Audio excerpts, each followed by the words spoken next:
ایک بہن نے کال کی، صابر حسین صاحب ہمارے پہلے کالر تھے، پھر ایک بخاری صاحب ایک بہن نے کال کی، اور ان کا اشارہ خاص طور پہ اس وقت عراق میں جو سفیانی سوچ کے حامل افراد جو کچھ عراق میں کر رہے ہیں اور جس انداز سے آگے بڑھ رہے ہیں، ویسے تو پوری، جیسے ہم نے پروگرام میں بھی کہا کہ پوری دنیا پہ اس وقت سفیانی جو ہے وہ کیا کہتے ہیں کہ ہلکان ہوئے جاتے ہیں تشیع کے عروج سے، تشیع کے آگے بڑھنے سے، اس فکر کے، تو اس کی وجہ سے وہ پریشان حال ہیں، اور اب جس طرح وہ کوئی ٹمٹماتا ہے بجھنے سے پہلے، یہی ان کی صورتحال بنی ہوئی ہے۔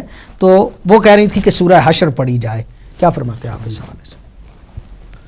جی، انہوں نے جو فرمایا ہے کہ انہوں نے کہیں سے پڑھا ہے تو ٹھیک ہے، تو ظاہر ہے کہ اللہ تبارک تعالیٰ کو پکارنا یا اس کے اسماء الحسنی کا ذکر کرنا یا ان کی نازل کی ہوئی آیات کا واسطہ دینا، وہ اپنی جگہ پہ ہر چیز بجا ہے، دعا کرنی چاہیے، اور خود دعا بھی جو امام زمانہ کے لیے ہے، اللہم کل ولی کل حجت، اس کو بھی پڑھنا چاہیے۔ یہ سب دعائیں اپنی جگہ پہ ہیں، لیکن اصل معاملہ وہی ہے کہ اگر صرف دعاؤں سے معاملہ حل ہوتا ہو تو پھر اس کا مطلب ہے کہ رسول پاک سے بڑھ کر تو کوئی بھی دعا نہیں نہ مانگ سکتا۔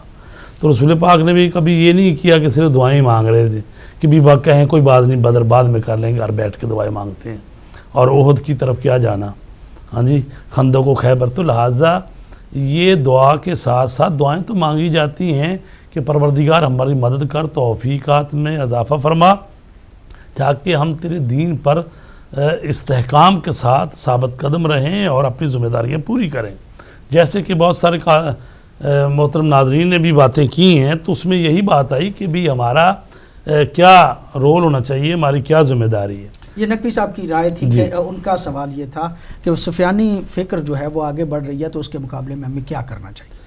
تو مطلب یہ ہے کہ ایسا تو نہیں ہے کہ ہم کہیں کہ ہمیں امام زمانہ کے غیبت کے دور میں ہمیں بالکل چھوڑ دیا گیا ہے کہ بھئی جو جس کی رائے ہوتی ہے وہ کریں، ایسا تو نہیں ہے، بلکہ خود ائمہ سے ہی یہ وارد ہوا ہے کہ فَأَمَّ مَنْ كَانَ مِنَ الْفُقَهَاءِ سَائِلًا لِنَفْسِهِ حَافِظًا لِدِينِهِ مُخَالِفًا عَلَى هَوَاهُ مُطِيعًا لِأَمْرِ مَوْلَاهُ فَلِلْعَوَامِ أَن يُقَلِّدُوهُ وَذَلِكَ لَا يَكُونُ إِلَّا بَعْضَ فُقَهَاءِ الشِّيَعَةِ لَا جَمِيعَهُمْ۔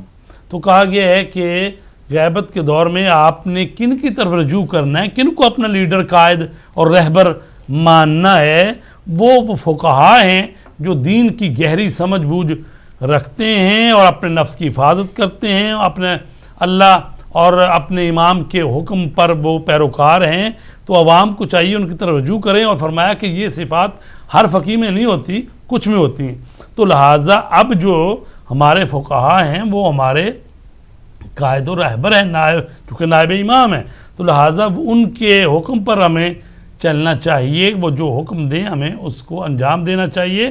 تو اس سے گھبرانے کی بات نہیں ہے، جبکہ یہ پہلے سے بتایا گیا ہے کہ زمانہ آئے گا، گروہ گروہ قتل ہوں گے، قتل ہونے والوں کو نہیں پتہ چلے گا کیوں قتل کیا جا رہا ہے، اور ایسے لوگ اٹھیں گے۔ تو ظاہر ہے کہ یہ چیزیں پہلے سے بھی موجود ہیں، لیکن ساتھ ساتھ یہ ہے کہ جو ہماری ذمہ داری اس کو پورا کرنا چاہیے، اور اللہ کی رحمت سے مایوس نہیں ہونا چاہیے۔ اور یہ جو انتظار کا فلسفہ یہی ہے کہ جو آپ کو ایک امید دیتا ہے، ایک تحرک دیتا ہے کہ آپ مایوس نہ ہوں۔ انتظار کا مطلب یہ نہیں ہے کہ ہاتھ پہ ہاتھ دھر کے بیٹھ جائیں، بلکہ انتظار کا معنی یہ ہے کہ اپنے آپ کو تیار کیا جائے۔ مسلم ہاشم صاحب ہمارے بھائی، انہوں نے بڑی اچھی آراء جو ہیں وہ پیش کی، اور انہوں نے بھی اس حوالے سے ہی متوجہ کیا کہ مطلب سرکار امام زمانہ جل فرجہ الشریف جب تشریف لائیں گے تو اس وقت یقیناً ایک ملت اسلامیہ جو ہے خاص طور پہ اسلام کا غلبہ ہوگا۔ علی صاحب تھے، وہ انہوں نے کہا ہدایت ٹی وی کے حوالے سے، لیکن اسلم صاحب کی باتوں میں ایک بات جو تھی اس کو تھوڑی سی وضاحت ہونی چاہیے۔ وہ کہہ رہے تھے کہ ہمیں اسی طرح مظلوم رہنا چاہیے، قتل ہونا کوئی بات نہیں، اچھی بات یہ ہے کہ سلسلہ جاری رہنا چاہیے۔ لیکن میں عرض کروں کہ یہ فکر نہیں ہے، مطلب یہ ہے کہ امام حسین علیہ السلام نے کربلا کے میدان میں یہ تھوڑی کہا کہ بھئی آؤ مجھے مار لو، نہیں، وہ قتل ہوئے بھی ہیں، قتل کیا بھی ہے۔ اور جب ہم پڑھتے ہیں کہ بھئی حضرت عباس علمدار نے مثلا 700-800 آدمی کو فنار کیا، حضرت علی اکبر نے 120 آدمیوں کو فنار کیا، امام حسین کے لیے کہا جاتا ہے 55 منٹ کی جنگ میں 1950 کوفیوں کو فنار کیا۔ تو ایسا نہیں ہے، یہ ہمارا نظریہ نہیں ہے، یہ کچھ لوگ اور ہیں جو کہتے ہیں جیسے کہ خلفاء کے دور میں ہوا، حکومت چھوڑتے نہیں، وہ کہتے ہیں جی ہم تو مظلوم ہیں، آؤ ہمیں آ کے مار لو، ہم یہ خلافت کی رضا نہیں چھوڑتے۔ مطلب یہ بات یہ ہے کہ اگر آپ کے پاس اللہ نے قوت دی ہے، طاقت دی ہے، تو اپنی عزت کا، اپنے مذہب کا، اپنے ملک کا، اپنی حفاظت کرنا واجب ہے۔ تو لہٰذا وہ ایسا نہیں ہونا چاہیے کہ نہیں کوئی بات نہیں، مار کے چلے جو چلو۔ مسلم ہاشم صاحب کا بھی یہ مطلب نہیں تھا کہ گردن آگے کر دینی چاہیے، لیکن پریشان نہیں ہونا چاہیے۔ حالات میں جتنی شہادتیں اور جتنے سخت حالات آ رہے ہیں، چونکہ انہوں نے ائمہ کی بھی مثالیں دی ہیں نا جی، تو ائمہ کی مثالیں اس لیے بنتی ہیں کہ ائمہ خود فرماتے ہیں، کبھی کہتے ہیں کہ اگر ان بھیڑوں کے ریوڑ جتنے ہی آدمی میرے ساتھ ہوں تو میں کھڑا ہو جاؤں، تو گنے گئے تو وہ 17 تھے۔ ہماری ذمہ داری یہ ہے کہ 40 افراد اگر آپ تیاری کریں اور اپنے آپ کو تیار۔ علی صاحب تھے، انہوں نے ٹی وی کی تعریف کی، ہم سب لوگوں کے حوالے سے دعائیں دیں، اللہ رب العزت ان کی توفیقات میں بھی اضافہ فرمائے، اور انہوں نے کہا کہ رسول پاک نے شعبان کو اپنا مہینہ قرار دیا، اور وہ بھی وجوہات جو ہے وہ انہوں نے، سوال ان کا بنیادی طور پہ کوئی نہیں تھا۔ ملک نوید صاحب مسکت سے تھے، وہ فرما رہے تھے، اور ان کا سوال جو ہے اس حوالے سے میں سمجھتا ہوں کہ ضروری ہے جواب دینا۔ وہ کہہ رہے تھے کہ امام زمانہ اجل اللہ فرجہ الشریف جب تشریف لائیں گے اور دنیا پہ عدل و انصاف کی حکومت قائم کریں گے تو وہ معجزے کے ذریعے سے کریں گے یا ان مادی وسائل سے؟ ظاہر ہے کہ جو تبدیلی آئے گی، ایسا نہیں ہے کہ لوگ کچھ نہیں کریں گے اور امام پھونک ماریں گے اور سب کچھ ٹھیک ہو جائے گا۔ معجزے کے ساتھ یہ دونوں چیزیں شامل ہیں۔ البتہ یہ بھی ہے کہ لوگ بھی اپنا، جیسے قبلہ نے بھی بات کی ہے اور خوبصورت آیت ہے سورہ حج میں، وَلَوْلَا دَفْعُ اللَّهِ النَّاسَ بَعْضَهُمْ بِبَعْضٍ لَهُدِّمَتْ صَوَامِعُ وَبِيعٌ وَصَلَوَاتٌ وَمَسَاجِدُ يُذْكَرَ فِيهَا اسْمُ اللَّهِ كَثِيرًا، کہ اگر بعض لوگوں کے ذریعے خداوند عالم دفاع نہ کرے، یعنی کچھ لوگ ہیں جو دین کی ناموس اور دین کے شعون اور دین کی حاکمیت کے دفاع کے لیے اپنے آپ کو آگے بڑھاتے ہیں، تو دنیا سے، اس عالم سے عبادت خانے ختم ہو جائیں، خدا کی عبادت اور بندگی ختم۔ لہٰذا ایسا نہیں ہے۔ اور امام علیہ السلام جب تشریف لائیں گے، اب یہ مرحلہ وار ہے، اب یہ بھی نہیں ہے کہ ادھر امام کے ہاتھ میں تلوار ہوگی اور ادھر گردنیں نیچی ہوں گی۔ یہ اصلاً انبیاء علیہ السلام کی سیرت طیبہ کے برخلاف ہیں۔ ہاں، پہلا مرحلہ یہ ہے کہ اتمام حجت فرمائیں گے، دنیا والوں کو دلیل اور برہان سے ثابت کریں گے۔ ہاں، جو ضدی ہوگا، باوجود دلائل کے، باوجود براہین کے، باوجود سمجھانے کے نہیں سمجھے گا اور پھر بھی تلا رہے گا جنگ کرنے پہ، ظاہر ہے اس کے لیے تلوار ہی ہوگی۔ اور یہ سارے کام اس طرح ہاں، ظاہر ہے کہ جو خدا کے لیے پھر نکلتا ہے تو پروردگار کا وعدہ ہے جو اللہ کی مدد کرے گا۔ ویسے تو معصومین کی ساری زندگی معجزہ ہے، لیکن اعجاز اس طرح سے نہیں ہے کہ اعجاز کے ذریعے سے ہو، بلکہ ایسا نہیں ہے کہ امام ادھر ہم کچھ نہیں کریں گے اور امام ادھر پھونک ماریں گے اور سارا کچھ ٹھیک۔ بخاری صاحب قبلہ ان کا ہی دوسرا سوال تھا کہ آج ہم اپنا دفاع نہیں کر سکتے تو اس وقت مادی وسائل کے ذریعے سے کیسے دفاع کر لیں گے، کیسے کائنات کو اپنے زیر نگین کر لیں گے؟ دیکھیں جی، یہ اسی پچھلے سوال سے ہی ریلیٹڈ ہے۔ ایسا ہے کہ جب ہم یہ کہہ رہے ہیں کہ جب امام زمان علیہ السلام آئیں گے تو وہ ایک تو انسانیت آمادہ ہوگی، وہ اس لیے کہ ظلم و جبر اور یہ اقوام متحدہ اور دوسرے سب ادارے سارے یہ جو بنے ہیں، جو عدل و انصاف کی باتیں کرتے ہیں، حقوق انسان کی بات کرتے ہیں، یہ سارے تقریباً فیل ہو چکی ہیں اور فیل ہو رہے ہیں۔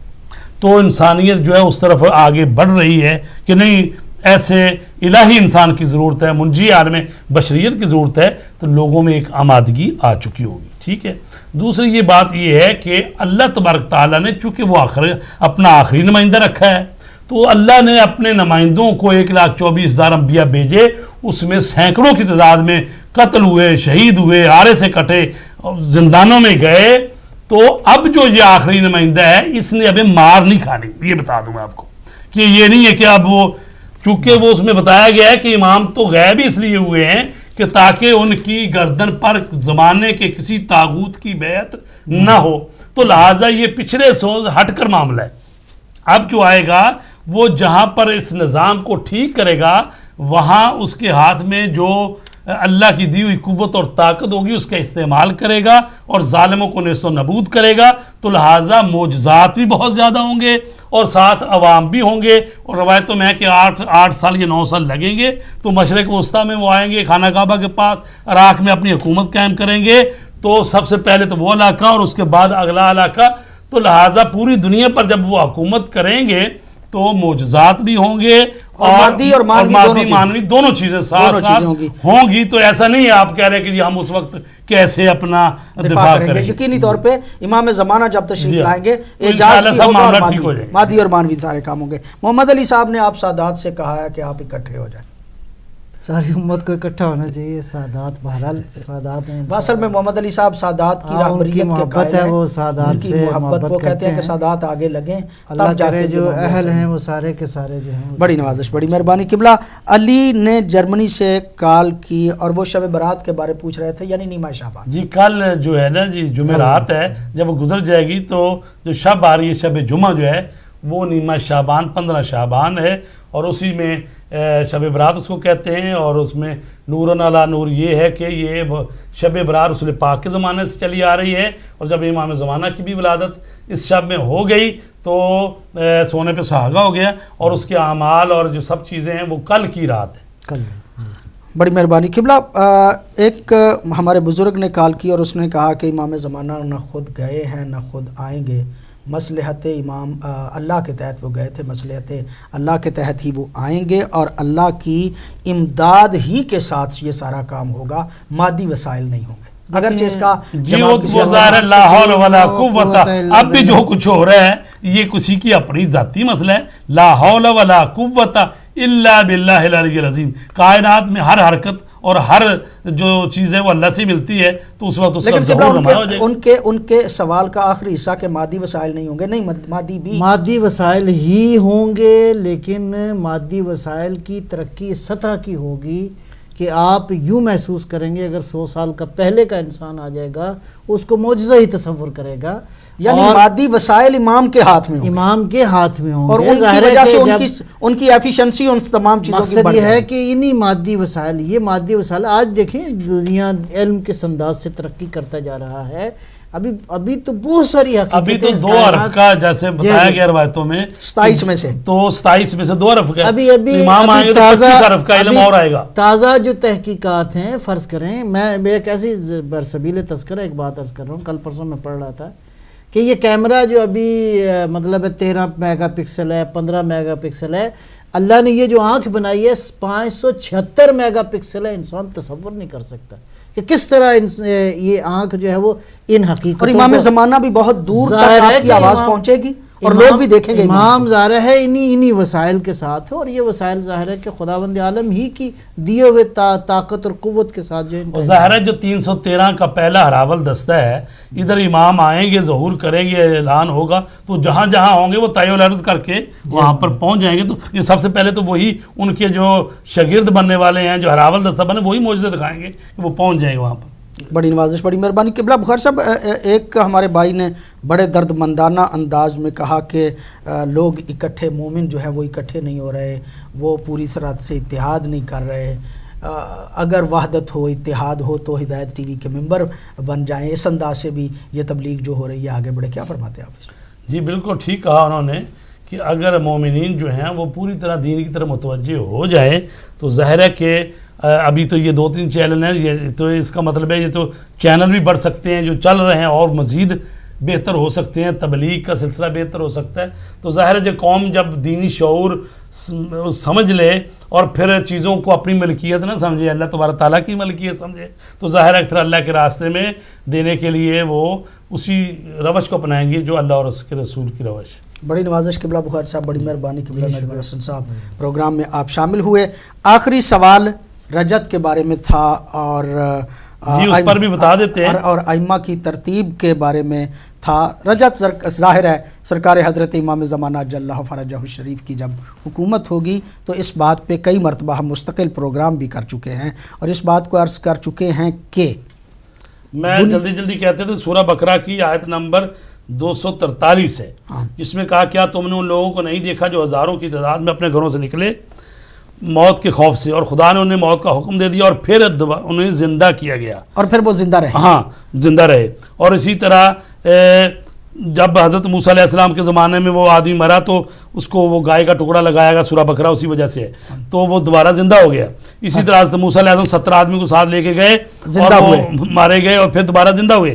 اور حضرت عیسیٰ علیہ السلام نے جو 11 یا 16 بندوں کو زندہ کیا وہ زندہ رہے اور انہوں نے شادیاں کی. کہف میں سورہ کہف میں وہ لوگ جو ہیں وہ زندہ ہوئے. پھر حضرت عزیر علیہ حضرت عزیر 100 سال بعد زندہ. رجب کے حوالے سے پروگرام پروگرام جو ہے وہ کافی مرتبہ ہم نے کیا، اور اس میں سرکار حضرت امام زمانہ جل اللہ فرجہ الشریف کے ناصران میں سے اس دور کے متقی لوگ آئیں گے جو بڑے بڑے تقویٰ، اور اس دور کے پرانے دوروں کے جو بدبخت ہیں ان کو بھی دوبارہ زندہ کیا جائے گا. ائمہ معصومین علیہم الصلوۃ والسلام کی حکومت ہوگی.